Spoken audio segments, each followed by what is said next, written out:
Olá, pessoal! Tudo bem? Vamos então ter mais uma aula de Direito Empresarial. Desta vez vamos nos concentrar em Direito Empresarial 1. A minha intenção aqui é bem, na verdade, fazer um resumão da matéria.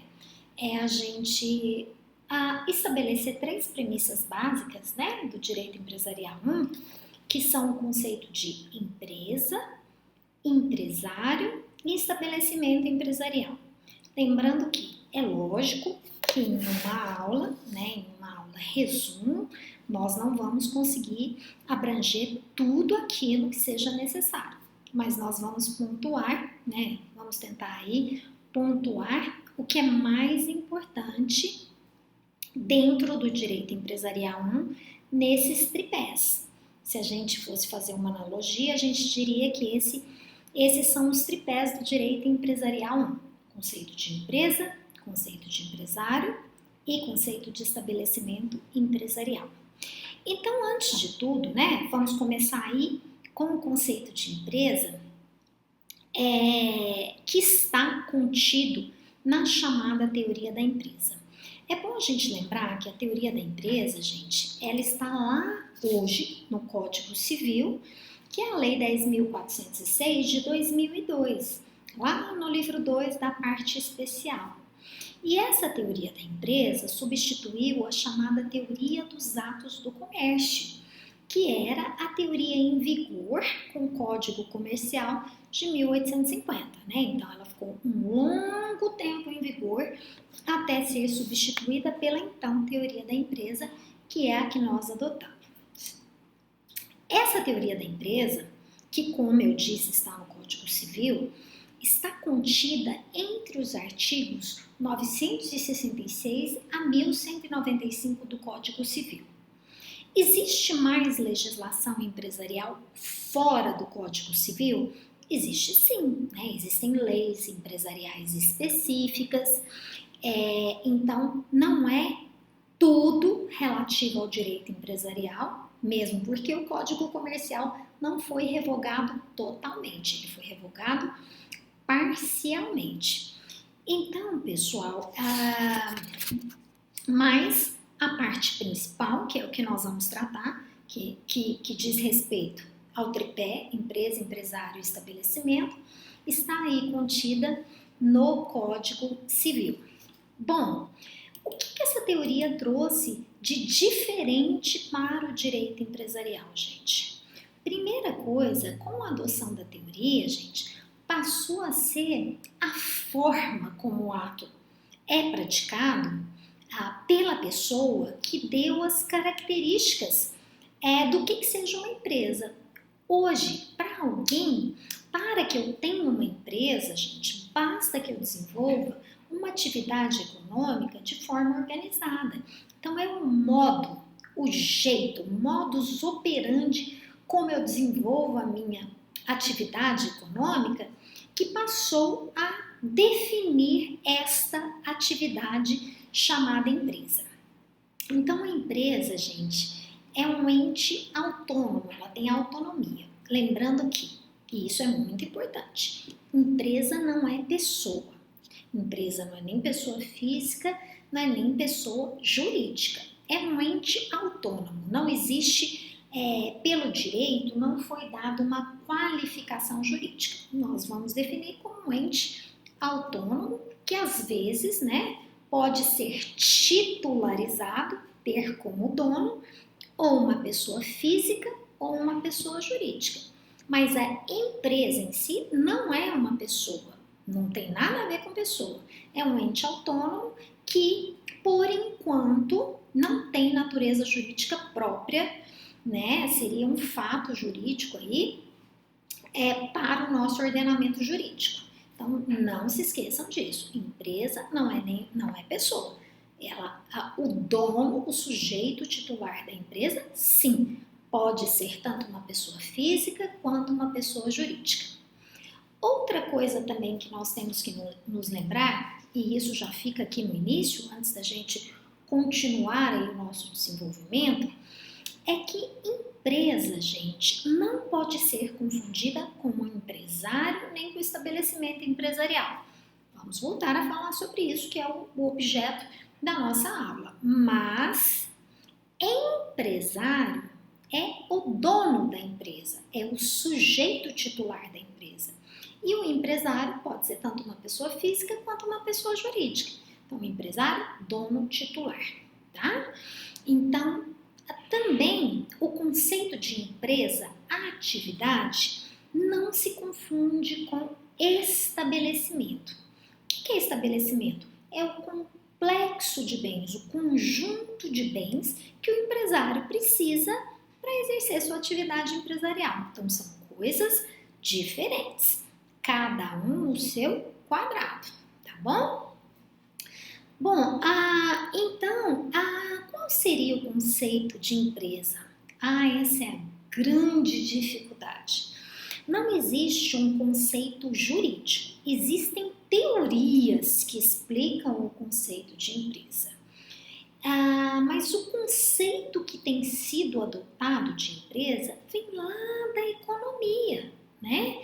Que empresa nada mais é do que uma unidade produtora, é uma atividade econômica, né? Que faz movimentar ali os fatores de produção.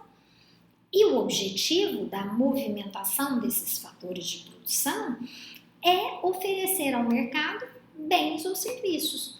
Então, gente, isso que eu estou falando para vocês nada mais é do que um conceito econômico.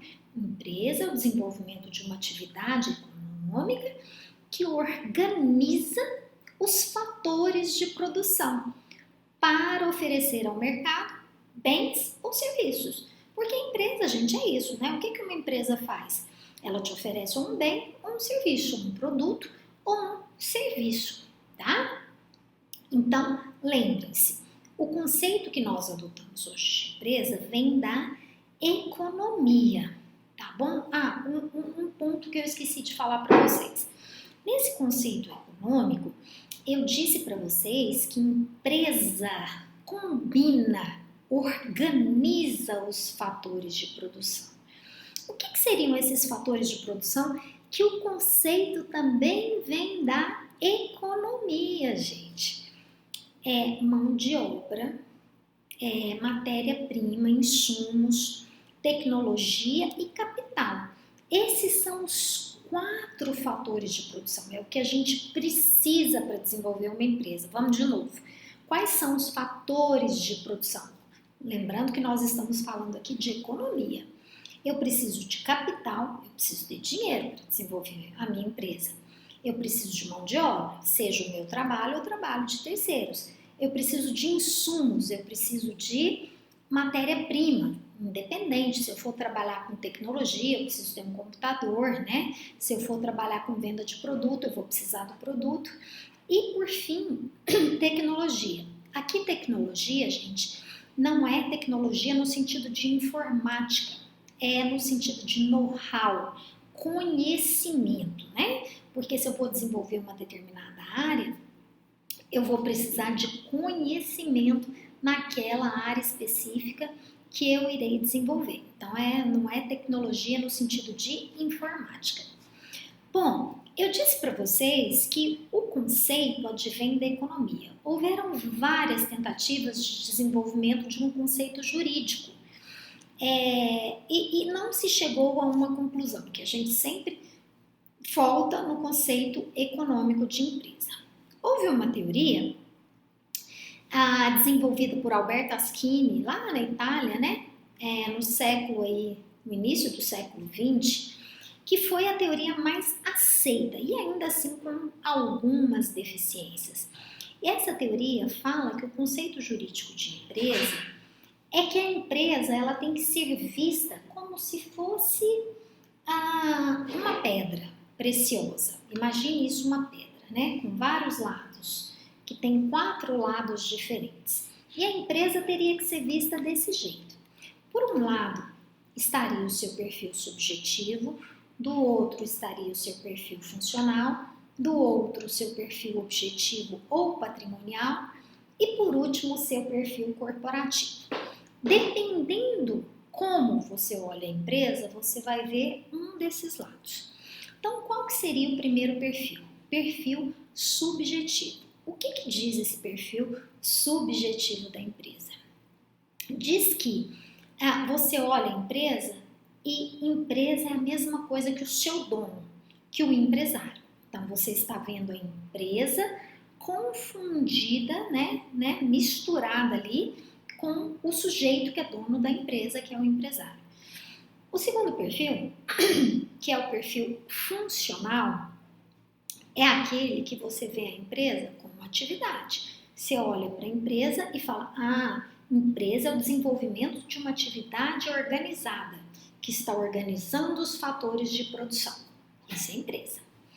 O terceiro perfil, que é chamado de objetivo ou patrimonial, é aquele que vê a empresa como complexo de bens, os bens destinados ao desenvolvimento da atividade empresarial. Então, eu estou vendo a empresa como o imóvel, como o computador, como a mesa, o conjunto de tudo aquilo seria empresa. E o último perfil, que é chamado de perfil corporativo, seria aquele perfil em que a empresa ela é confundida como uma instituição, É um organismo criado para o bem de todos, em que todos cooperam para o bem daquela empresa, trabalhadores, sociedade, todo mundo tem um fim comum. Esse perfil, gente, nunca chegou a existir. Ele, na verdade, ele foi criado porque essa teoria ela foi criada na época do fascismo na Itália, E precisava haver aí essa propaganda de que a empresa era algo bom, Algo que veio aí para somar, Para que não, para responder aos ideais fascistas. Então esse último perfil, na verdade, nunca foi adotado. Qual é o perfil que prevaleceu? O perfil que prevaleceu é que a empresa é atividade, é o perfil funcional. Então, hoje, para o ordenamento jurídico brasileiro, empresa, o conceito jurídico de empresa adota o perfil funcional, em que empresa é vista como sinônimo de atividade econômica organizada. Bom, outra coisa que eu precisava falar para vocês a respeito da empresa. A empresa em si, esse ente autônomo, como eu disse para vocês, que não tem personalidade jurídica própria, Porque a empresa, gente, ela não tem personalidade jurídica. Só quem tem personalidade jurídica são as pessoas, são os sujeitos. E a empresa, essa atividade, não tem personalidade jurídica. É isso que vocês precisam entender, para que vocês entendam quando a gente passar aí para o conceito de empresário, Então, se ela não tem personalidade jurídica, se ela é só uma atividade, ela não é sujeito de direito, Quem tem personalidade jurídica e que vai sofrer os efeitos do exercício da empresa é seu dono, é o empresário, tá? Seja ele uma pessoa física, seja ele a pessoa jurídica. Então, a empresa em si não vai sofrer nenhum efeito, nenhuma consequência pelos atos praticados. Quem é que vai sofrer as consequências? O dono da empresa, o empresário, seja ele pessoa física, seja ele pessoa jurídica. Por quê? Porque a empresa não tem personalidade jurídica. Bom, visto isso, a gente pode passar para a segunda fase do nosso estudo, que é passarmos ao conceito de empresário. Bom, gente, a teoria da empresa, ela começa com o conceito de empresário. Na verdade, a nossa teoria da empresa, ela não definiu o que é empresa, mas ela definiu no artigo 966 do Código Civil o que é empresário. E ela disse assim: considera-se empresário quem exerce profissionalmente atividade econômica organizada para a produção ou circulação de bens ou serviços. Vamos ter que nos concentrar nesse artigo 966 do Código Civil, porque ele nos diz muita coisa. Então, ele fala assim, ó, empresário é quem, ou seja, é a pessoa, é quem exerce profissionalmente. Então, o empresário é quem exerce uma atividade econômica, gente, de forma profissional. O que é isso? Com habitualidade. Todo dia. Faz daquela sua profissão habitual. Então, para que eu seja caracterizado como empresário, eu tenho que desenvolver uma atividade econômica todos os dias. Todos têm que saber que aquela é minha profissão. E essa atividade econômica, pessoal, tem que ser organizada. Nós já sabemos o que é uma atividade econômica organizada. Isso veio lá daquele conceito econômico de empresa. E eu disse para vocês que atividade econômica organizada seria quando eu faço alguma coisa, eu produzo ou um bem ou um serviço, organizando, juntando aqueles 4 fatores de produção: capital, mão de obra, insumos e tecnologia. Então, o empresário, gente, ele vai desenvolver essa atividade, ele vai pegar esses fatores de produção e para quê? Aí vem o finalzinho do artigo 966, que diz o seguinte: ou para produzir ou para circular bens ou serviços. A gente tem que entender esse finalzinho, que esse finalzinho aqui é importantíssimo.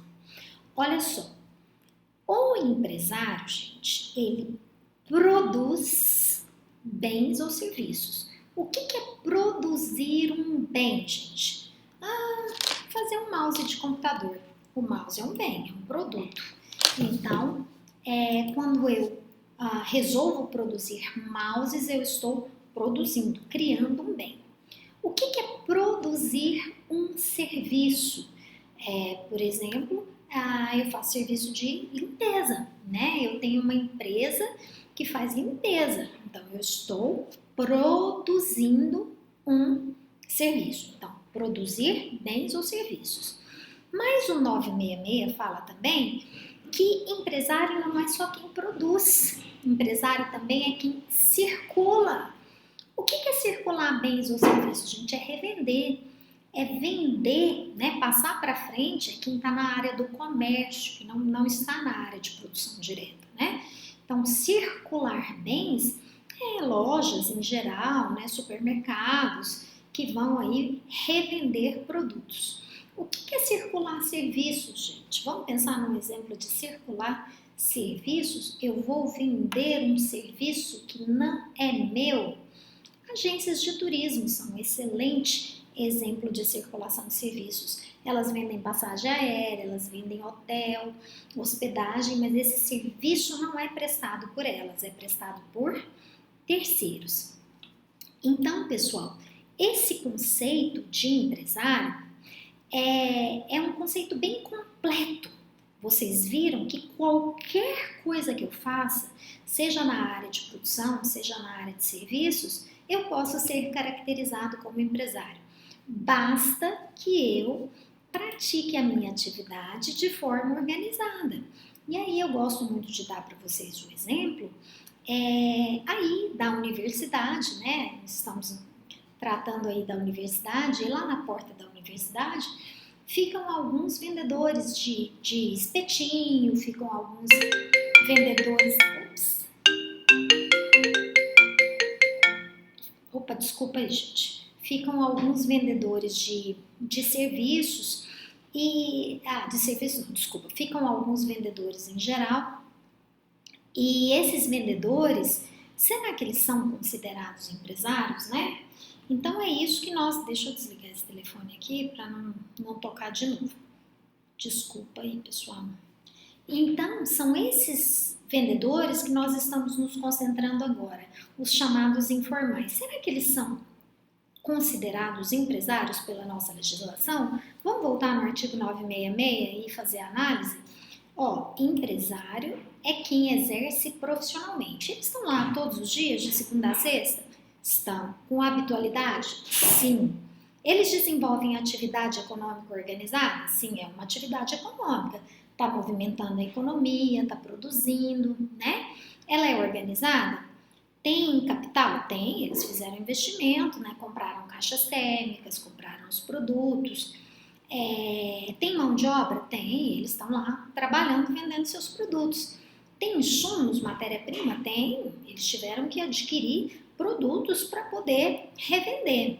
Tem tecnologia? Tem know-how? Tem, né? A tia do caldo, ela sabe o ponto do caldo, ela sabe o ponto de fritar o torresmo, tem esse conhecimento, knowledge? Tem sim. Então, é uma atividade econômica organizada de forma profissional para produzir bens para o mercado. Então, será que aquele pessoal que está lá na porta da universidade, eles são considerados empresários? São sim, são considerados empresários para todos os efeitos legais. Agora, será que eles são empresários regulares? Isso é outra história. Eles são empresários irregulares, mas que eles são empresários, eles são sim, porque eles foram caracterizados de acordo com o artigo 966 do Código Civil, tá? Então, esta pessoa, porque lembrem que o 966 falou que empresário pode ser tanto pessoa física... o 966 falou que empresário é quem exerce atividade econômica organizada. Quem? O que quer dizer esse quem? Esse quem, gente, é qualquer pessoa. Qualquer pessoa. E quando nós falamos em qualquer pessoa, gente, a gente tem que se lembrar que as pessoas ou são naturais ou físicas ou são jurídicas. Então, vai haver duas espécies de pessoas, né, que podem ser empresárias, pessoas naturais e pessoas jurídicas, tá bom? E como que eu vou saber o que é uma, o que é outra? Bom, o empresário, pessoa natural, é aquele que exerce a empresa em seu próprio nome. Esse empresário que exerce a empresa em seu próprio nome é conhecido no nosso ordenamento jurídico como empresário individual. Então, quando o dono da empresa for um empresário individual que exerce a empresa em seu próprio nome, assumindo os riscos da atividade empresarial, ele será um empresário individual. Quando o dono da empresa criar uma pessoa jurídica para o exercício desta empresa, ele poderá escolher duas modalidades diferentes de pessoa jurídica. Ou uma sociedade empresária ou uma EIRELI, que é uma empresa individual de responsabilidade limitada. Então, vamos voltar aqui. Quando eu abro uma empresa, eu desenvolvo uma atividade econômica organizada, o dono desta empresa, o titular, pode ser uma pessoa natural ou pode ser uma pessoa jurídica. Se for uma pessoa natural, ele será chamado de empresário individual. Se for uma pessoa jurídica, tem duas opções. Ou será uma sociedade empresária ou será uma EIRELI, empresa individual de responsabilidade limitada. Portanto, gente, e guardem bem isso, se eu resolver abrir uma empresa, Hoje, no nosso país, só existem 3 modalidades diferentes do sujeito, do dono titularizar essa empresa. Seja através, escolhendo, assumindo os riscos da atividade, sendo uma pessoa natural, que será um empresário individual, ou criando uma pessoa jurídica através de uma sociedade empresária ou de uma EIRELI. De onde a professora tirou isso? Que a pessoa jurídica só vai poder escolher entre essas duas. Só vai poder escolher entre a sociedade empresária e a EIRELI. A professora tirou isso lá do artigo 44 do Código Civil. Vamos lembrar desse artigo 44? O artigo 44, ele traz o rol das pessoas jurídicas de direito privado.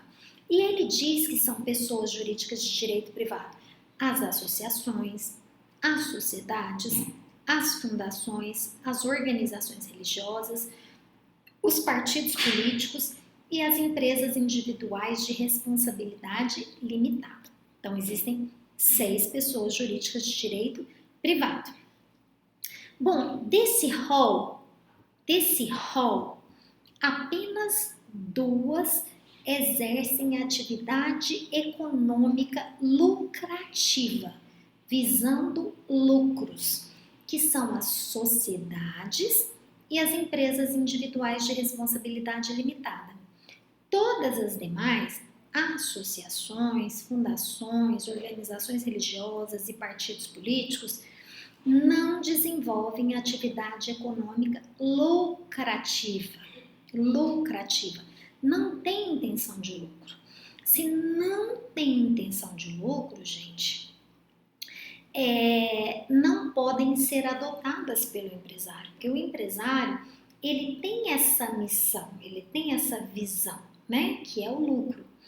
Então, eu tirei daí que quando eu criar uma empresa e for titularizar essa empresa, se eu criar uma pessoa jurídica, esta pessoa jurídica vai ter que escolher. Ou vai ser uma EIRELI ou uma sociedade empresária. E por que empresária se o artigo 44 só diz sociedades? Porque quando a gente vai lá no artigo 981 e seguintes do Código Civil, a gente vai aprender que as sociedades podem ser subdivididas em simples e empresárias. As simples não desenvolvem atividade empresária e as empresárias, ao contrário, desenvolvem atividade empresária. Então, gente, se eu estou criando uma empresa, eu tenho que ter o objetivo empresarial. Então, portanto, dentre todas as pessoas jurídicas de direito privado, quando eu vou criar uma empresa, eu só posso escolher 2 modalidades diferentes de pessoas jurídicas, que são as sociedades empresárias e as empresas individuais de responsabilidade limitada. Outra coisa também, todas as vezes que eu criar uma pessoa jurídica, gente, eu tenho que dar vida a essa pessoa jurídica. Essa pessoa jurídica vai ter que ter um documento. E esse documento de criação da pessoa jurídica chama-se ato constitutivo. E esse ato constitutivo tem que ser levado no registro para que essa pessoa jurídica adquira personalidade jurídica. E veja bem, gente, se esta pessoa jurídica for empresária, em regra, o órgão de registro responsável será a junta comercial daquele estado onde se localiza aquela empresa. Se a pessoa jurídica não for empresária, lembra daquelas 4 que ficaram de fora?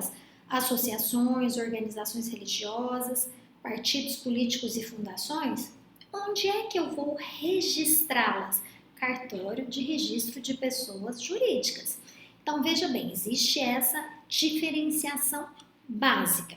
Nasceu a pessoa jurídica, ela tem que ter um documento falando que ela nasceu. E esse documento chama-se ato constitutivo, que pode se subdividir em contrato social e estatuto. Pego esse documento e tenho que levar para registrar, para dar vida, para que essa empresa adquira personalidade jurídica. Onde é que eu vou fazer isso? No órgão próprio de registro. Qual é o órgão próprio de registro? Depende. Se for empresa, junta comercial. Se não for empresa, onde é que eu vou levar? Cartório de registro das pessoas jurídicas. Certinho até aí?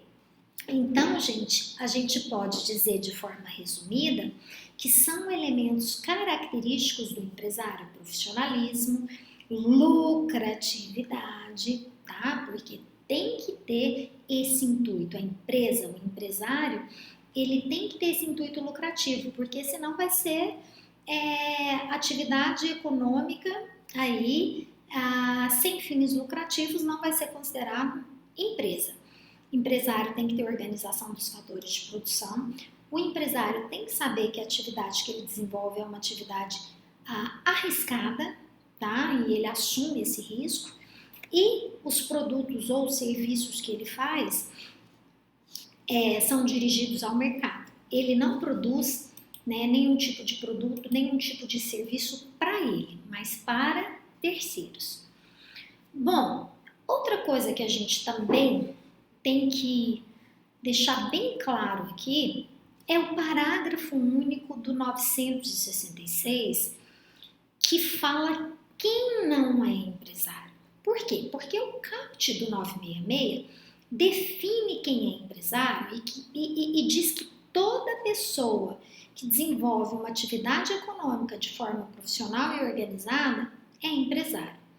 Só que aí vem o parágrafo único trazendo uma exclusão, né? Fala, olha, tem alguns profissionais que, apesar de desenvolverem atividade econômica organizada e que eles produzem serviços aí, né, para o mercado, eles não são considerados empresários. E quem são essas pessoas? São os chamados profissionais liberais. É quem trabalha, gente, com o cérebro, quem não consegue produzir em série, né? Então, se você pedir, por exemplo, um serviço para a Roberta, que é advogada, a Roberta vai fazer um serviço para você, esse serviço vai ter minhas características pessoais, né? Se depois, numa outra oportunidade, aparecer um caso parecido, não vai ser igual. Copia e cola, gente, não tem jeito de ser 100% quando a gente exerce atividade intelectual. Pensa no arquiteto, né? O arquiteto, por mais que ele construa uma casa e o projeto tenha ficado bom e ele queira repetir esse projeto, quando ele for construir em outro lugar, ele vai ter que olhar as características do terreno, do solo, a posição do sol. Pensa no dentista, né? Ele sabe obturar, tirar uma cárie, mas cada pessoa que vai lá tem uma característica diferente, uma doença gengival. Então, gente, estas pessoas não são consideradas empresárias. E a legislação falou, todos que desenvolvem profissão intelectual de natureza científica, literária ou artística, ainda que trabalhe com auxiliares. Aí vem o finalzinho e fala assim, salvo se o exercício da profissão constituir elemento de empresa. O que é isso? Exceção da exceção. Porque o 966 traz a regra. O parágrafo único traz uma exceção. Quem não é empresário. Aí o finalzinho do parágrafo único traz uma exceção da exceção, falando assim, olha, entretanto, se essa pessoa, que é um profissional intelectual, criar uma empresa e ele for só mais um, né? Então, nesse caso, ele vai ser considerado empresário. Deixa eu explicar para vocês. Vamos supor que o dentista, o caso do dentista, né? Ele começa a crescer, o consultório dele começa a fazer sucesso. A minha dentista mesmo foi assim. Já tem uns 15 anos que eu trato com ela, e quando eu ia era um consultório pequenininho, só tinha a doutora lá para me atender. Hoje você chega e já há, desculpa, todo um profissionalismo lá. Você chega, já te encaminha para orto, já tem uma pessoa que cuida da pele, já tem outra que cuida da parte de endodontia. Assim, quando você procura os serviços lá da doutora, não é mais da doutora, existe todo um complexo de atendimento. Hoje ela já é empresária, então é esse finalzinho aqui, salvo se o exercício da profissão constituir elemento de empresa. Então ela é só mais uma na empresa, né? Ela não é mais a profissional liberal, ela é só mais uma dentro daquela empresa. Então, a gente tem que tomar bastante cuidado com essa regrinha, que essa regrinha cai bastante em prova, né, e costuma confundir vocês. Então, regra, empresário quem desenvolve atividade econômica organizada. Quem não é empresário? Profissional liberal, profissional autônomo, aquele que desenvolve profissão intelectual de natureza artística, científica ou literária, mesmo que tenha colaboradores. Exceção a essa regra, quando o profissional intelectual é só mais um, né? Constituir o exercício da profissão dele, constituir elemento de empresa. A empresa tornou-se mais importante que ele passou a ser pequenininho, né? Não passou a ser o mais importante na estrutura da empresa. Lembrem-se aí do exemplo da minha odontóloga, né? Que antes não oferecia outros serviços, hoje ela oferece vários outros serviços. Bom, em consequência, gente, se a gente analisar esse parágrafo único, a gente vai perceber que as sociedades formadas por esses profissionais intelectuais também está excluída do conceito de empresário. Então, os profissionais intelectuais podem se juntar e criar uma sociedade. Esta sociedade deles, ela não será uma sociedade empresária, será uma sociedade simples. Por quê? Porque é formada por profissionais intelectuais, não vai desenvolver atividade empresária. Então, essas sociedades também estarão excluídas do conceito de empresário.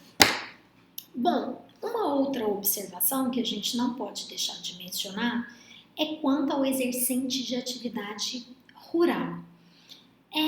Aquele produtor rural ou aquela pessoa que tem uma sociedade de produção rural, o legislador o tratou de forma diferenciada dos outros empresários. O que o legislador falou? Falou, olha, o produtor rural, em razão da proteção constitucional que lhe é dada, eu também aqui na teoria da empresa vou tratá-lo de forma diferente.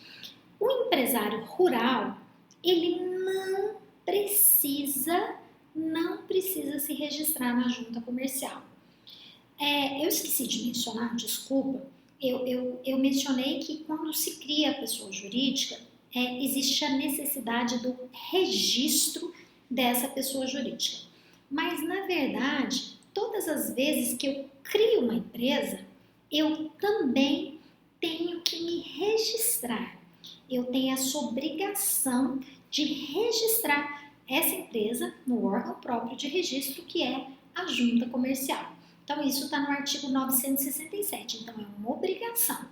Para que eu seja um empresário regular, a lei fala que eu tenho que me registrar na junta comercial. Então, o registro dos empresários, das empresas, é obrigatório e tem natureza declaratória. Ele não me torna um empresário, mas ele vai declarar que eu realmente exerço essa atividade econômica de empresário. Ok, qual a diferença do produtor rural de quem desenvolve atividade econômica rural? A lei diz que o registro dele é facultativo na junta comercial.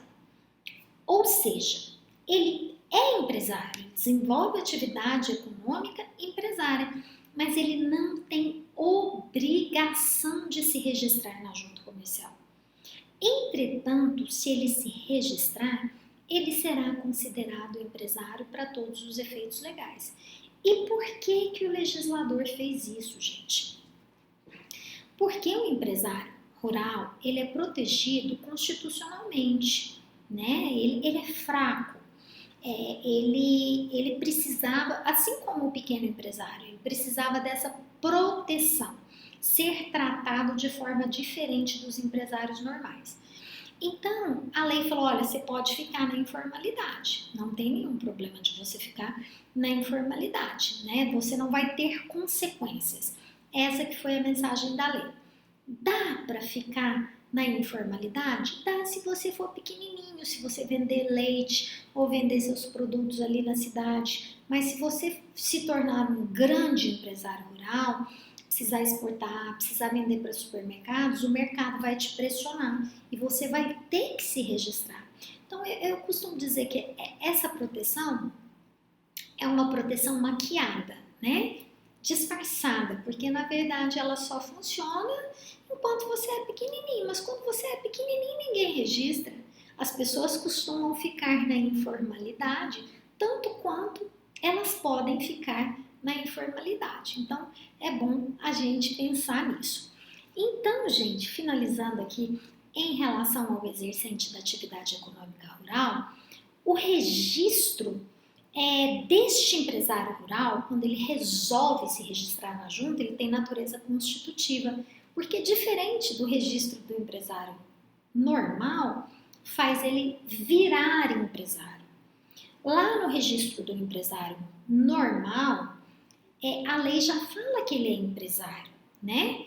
O registro é obrigatório, mas se ele não registrar, né, é problema dele, ele será um empresário irregular. Para um empresário que desenvolve atividade econômica rural é diferente. A lei fala, olha, você registra se quiser. Você é empresário, ainda assim. Então, o registro não é obrigatório, é facultativo. Por isso é que ele tem natureza declaratória. Uma outra coisa que nós temos que mencionar aqui, e nós já estamos bem adiantados na aula, né? É em relação à capacidade do empresário. Quem é que pode ser empresário? De acordo com o artigo 972, qualquer pessoa que estiver em pleno gozo da sua capacidade civil e não for impedido.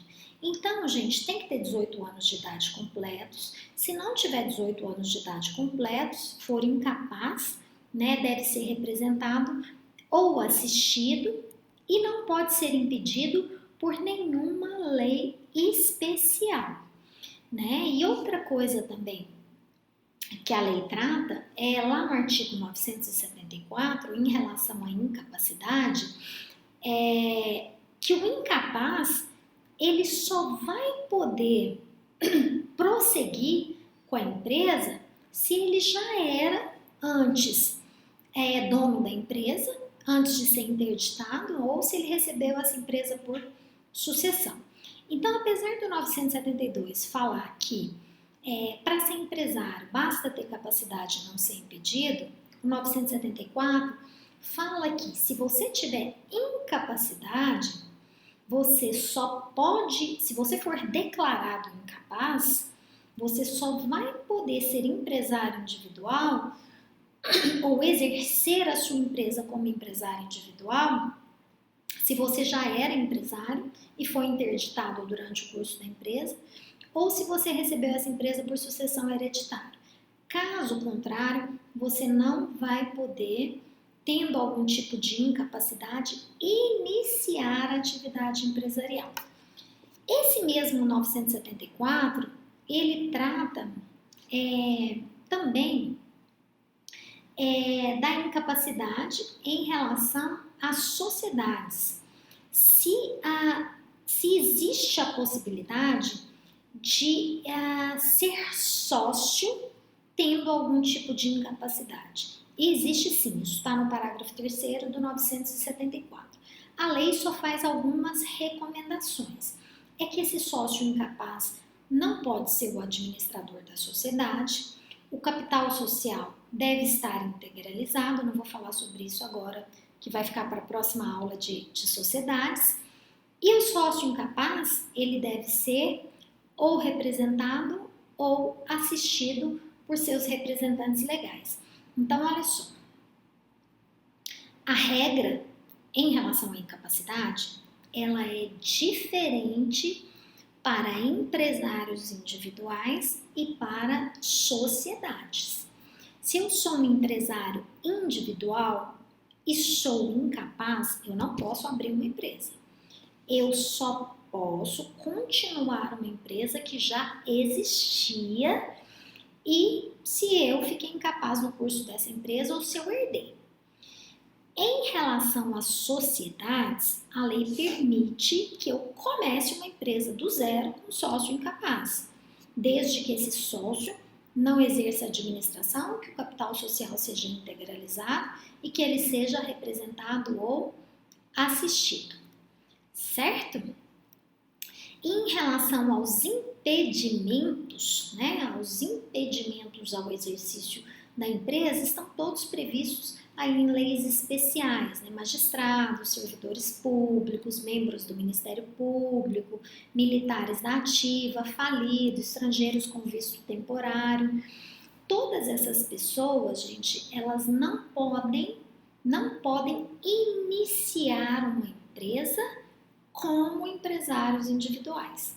Não tem restrição de que eles criem uma empresa através de sociedade, sendo sócios, desde que eles não exerçam a administração dessas empresas. Entenderam? Pegaram bem aí? E aí a gente vai para uma outra parte que eu considero assim essencial e que eu vejo muitas dúvidas na vida prática, que é em relação às pequenas empresas. Vamos voltar aqui para a gente não perder o foco. Eu disse para vocês que quando eu crio uma empresa hoje no nosso ordenamento jurídico, o dono, a empresa não tem personalidade jurídica. Vai ter que alguém vai ter que assumir a responsabilidade por essa empresa.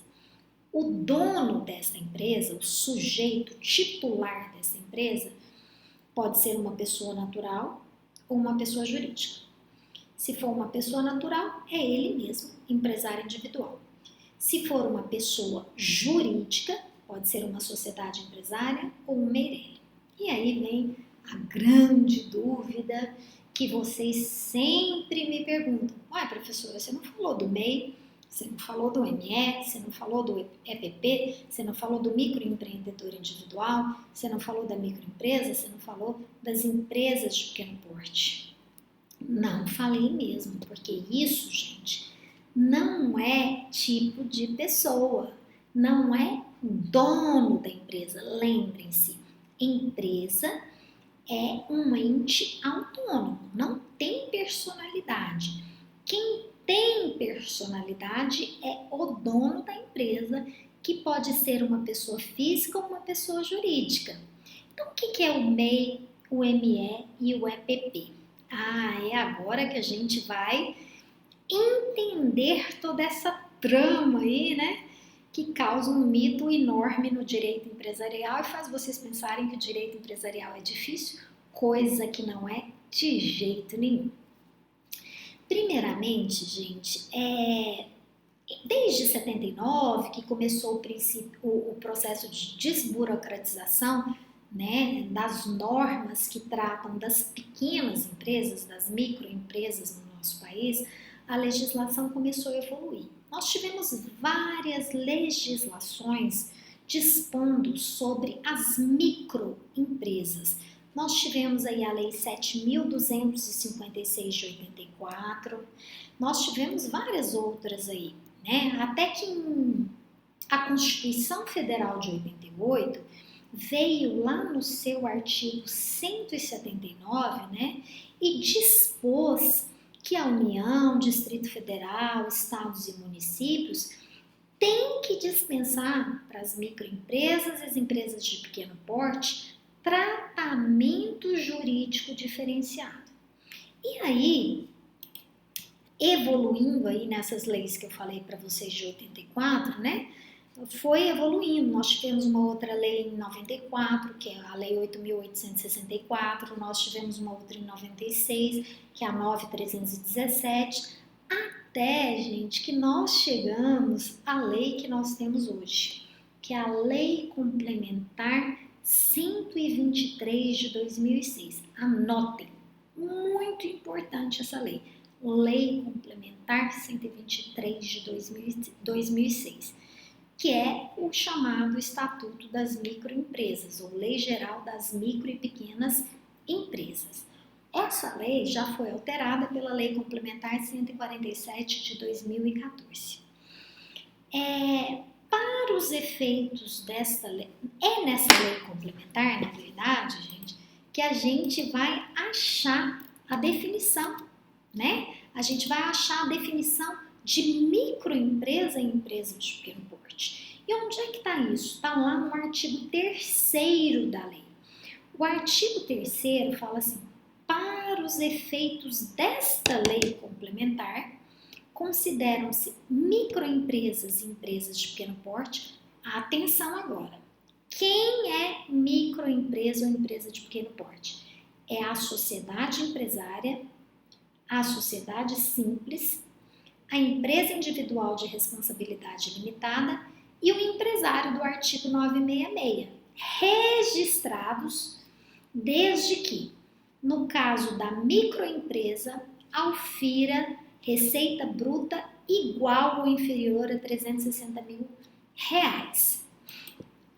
E, no caso de empresa de pequeno porte, alfira receita bruta superior a R$360 mil e igual ou inferior a 4.800.000. Vamos voltar aqui. Primeiro, gente, o que é esta lei complementar? É o Estatuto da Microempresa. Define o que são as pequenas empresas. Então, o artigo 3º fala que, para se encaixar dentro dessa lei, não é qualquer tipo de empresário, não. Ele fala, ou qualquer tipo de pessoa jurídica. Ele fala quais são as, nem pessoa jurídica, ele fala quais são as pessoas que podem, exercendo atividade econômica, usufruir dos benefícios dessa lei. E por que dos benefícios dessa lei, gente? Esta lei, ela institui um tributo diferenciado, que é o Simples, que quando você é uma pequena empresa e você se encaixa dentro deste conceito, você vai poder auferir alguns benefícios previdenciários, fiscais, alguns benefícios gerenciais. Por quê? Porque a Constituição mandou que fosse dado um tratamento diferenciado para as pequenas empresas. E a lei fez isso. Esta lei complementar deu esse tratamento diferenciado. Mas veja bem, este artigo 3º fala quem são as pessoas que exercem atividade econômica, que pode ser empresarial ou não, que vão usufruir desses benefícios. Então vamos lá, vamos voltar para o caput do artigo 3º. Depois vocês peguem a lei e olhem esse artigo 3º. Lei Complementar 123 de 2006. Quem é que é considerado microempresa e empresa de pequeno porte? Ele fez uma relação das pessoas que exercem atividade econômica que vão usufruir dos benefícios dessa lei. Primeiro, sociedade empresária. Qualquer sociedade empresária. Sociedade simples. Então, sociedades em geral podem ser simples ou empresárias. Então, não é só empresário não, gente. Sociedade simples também pode ser considerado microempresa ou empresa de pequeno porte. Então, ele falou sociedade empresária, sociedade simples, empresa individual de responsabilidade limitada, EIRELI. E o empresário do artigo 966. Quem é o empresário individual? Então, gente, existem 4 tipos de atividades econômicas que podem usufruir dos benefícios de serem chamados pequenos empresários. Apesar de nem todos serem empresários, a sociedade simples não é empresário, gente, tá? A gente tem que ter cuidado com isso. Apesar de ser chamado microempresa, empresa de pequeno porte, sociedade simples não é empresário. Ó, viu aí? Ó, pega. Então, gente, são as sociedades simples e empresários, a empresa individual de responsabilidade limitada, que é a EIRELI, e o empresário individual. Qualquer um deles, gente, se o faturamento durante o ano todo for até 360 mil reais, podem se enquadrar como microempresa. Vão poder apresentar um documento na junta comercial e falar: eu quero ser microempresa. E se o faturamento for acima de 360 mil reais até 4 milhões e 800, serão empresas de pequeno porte. Qual é o X da questão aqui? ME e EPP, gente, não são modalidades de empresa. Empresa, gente, é um ente autônomo e este ente terá como dono uma pessoa natural ou uma pessoa jurídica. Esta pessoa natural ou esta pessoa jurídica que é dona da empresa poderá ser enquadrada, né, como microempresa ou empresa de pequeno porte, de acordo com o seu faturamento bruto anual. Entenderam, gente? Então, se eu ultrapassar essa faixa, eu vou ter que me desenquadrar, não serei mais considerado uma microempresa ou uma empresa de pequeno porte, tá? Então, esses são os pequenos empresários.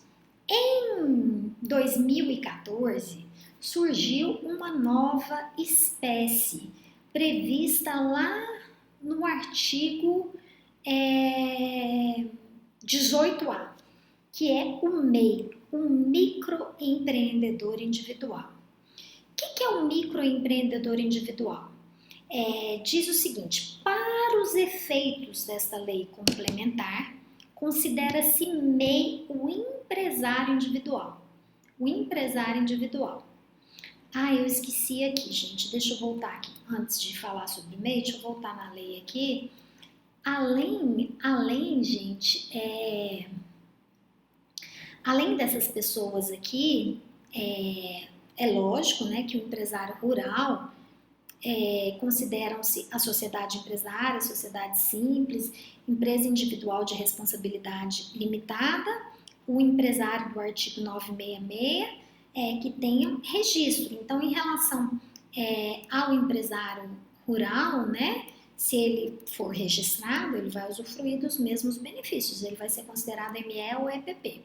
Em relação ao MEI, o artigo 18A fala: para os efeitos dessa lei, considera-se MEI um empresário individual, aquele do artigo 966, ou quem exerça atividades de industrialização, comercialização e prestação de serviços no âmbito rural, que a receita bruta não ultrapasse 81 mil reais. Bom, gente, o microempreendedor individual, na verdade, ele é uma espécie de microempresa. Ele é uma espécie de microempresa. A microempresa, né, existe um microempresário comum e um microempreendedor individual, que só pode ser o empresário individual. Então, quando eu sou empresário individual e que minha renda não ultrapasse até 81 mil reais, a lei dá um tratamento ainda mais diferenciado para mim. Existem alguns benefícios gerais, tá? Custos relativos à abertura, à inscrição, ao registro, funcionamento, alvará, que é tudo diferenciado na lei. Então, resumindo, esta lei complementar 123 de 2006, que é o Estatuto da Microempresa, define alguns tipos de empresas que que são chamadas de pequenas empresas, que terão alguns benefícios, como simplificação para abertura e fechamento, participação em licitações, regimes favorecidos quanto às obrigações trabalhistas e previdenciárias, fiscalização orientadora, apoio creditício, apoio ao associativismo, entre outras. Então, gente, esta lei criou esses benefícios para o chamado pequeno empresário. E quem é pequeno empresário? Microempresa ou empresa de pequeno porte. Quem é microempresa? Quem pode ser enquadrado? É opção também, viu, gente? Não é obrigação, não. Quem pode ser enquadrado como microempresa ou empresa de pequeno porte? Quem seja empresário individual, sociedade empresária ou sociedade simples e EIRELIs, em que a renda seja de até R$360 mil para microempresa, de 360 a 4.800.000 para empresa de pequeno porte. E agora existe uma outra opção, mas essa opção é só para o empresário individual, de ser MEI, e para aquele que exerce atividade econômica rural. Se a renda dele for até R$81 mil, ele vai ter um regime ainda mais simplificado do que para o empresário que é microempresário, que já tem vários benefícios, mas ele ainda tem outros benefícios. Então, o MEI, gente, é uma espécie de microempresário, tá bom? Então, de novo aqui, só para que não haja confusão. MEI, ME e EPP não são tipos de empresa. Empresa vai ter aquelas modalidades. Ou eu sou empresário individual, ou eu exerço a empresa como empresário individual, ou como sociedade empresária, ou como EIRELI. Dentro dessas três modalidades, eu posso escolher um enquadramento fiscal. Como eu vou pagar os meus tributos, que é como MEI, como ME ou como EPP. Combinado? E agora, vamos fechar a aula aqui só trazendo uma noção sobre estabelecimento empresarial, porque eu disse para vocês que a tríade era empresa, que nós já sabemos o que é, empresário e estabelecimento. O que é estabelecimento, gente?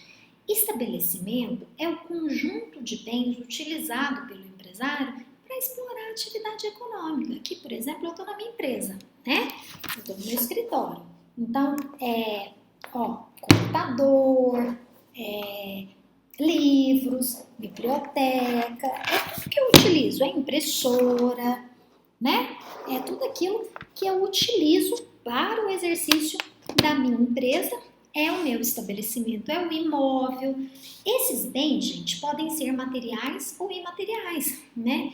Podem ser imóveis, podem ser móveis, podem ser a marca, né? Pode ser know-how, tecnologia, né? Às vezes o dono, ele agrega muito valor à empresa.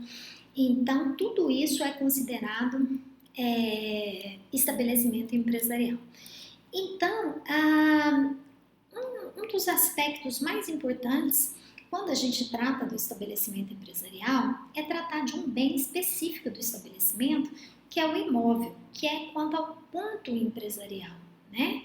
O ponto empresarial, gente, ele suscita muitas dúvidas quando o imóvel em que o empresário exerce a atividade não é dele, é locado. Então, quando existe locação, existe uma regra própria para proteger esse estabelecimento empresarial, que é previsto na Lei 8.245 de 91, né, que é o direito daquela locação comercial de continuar se obedecer certos critérios previstos na lei. E aí esse empresário vai ter direito a entrar com uma ação que é chamada de ação de renovação da alocação empresarial, desde que, como eu disse, forem cumpridos alguns pressupostos previstos na lei. Um outro assunto também muito importante referente ao estabelecimento é a compra e venda do estabelecimento, que é chamado de trespasse. O que é o trespasse? Nada mais é do que um contrato que tem um nome específico, que é o contrato de compra e venda do estabelecimento empresarial. Então, ele tem algumas regras específicas que estão previstas aí nos artigos 1143 a 1149 do Código Civil, né? E essas regrinhas devem ser observadas quando da compra e venda do estabelecimento empresarial. São regrinhas muito específicas que muitas pessoas não conhecem, né? Mas que deveriam conhecer, porque depois que o estabelecimento é vendido, né? Se não forem obedecidas essas regras, né? A venda desse estabelecimento pode ser anulada pelos credores do antigo dono do estabelecimento. Se houverem dívidas, né? Se a venda for feita em havendo dívidas no estabelecimento, isso pode realmente acontecer. Mas isso vai ser conversa para uma outra hora, né? Vamos ficando por aqui. Espero que vocês tenham gostado da aula. Lembrando que é um resumo, né? E assuntos específicos, um resumão mesmo, né? Assuntos específicos, a gente entra em detalhe aí nas aulas do nosso dia a dia. Então, um beijo para vocês, fiquem todos com Deus.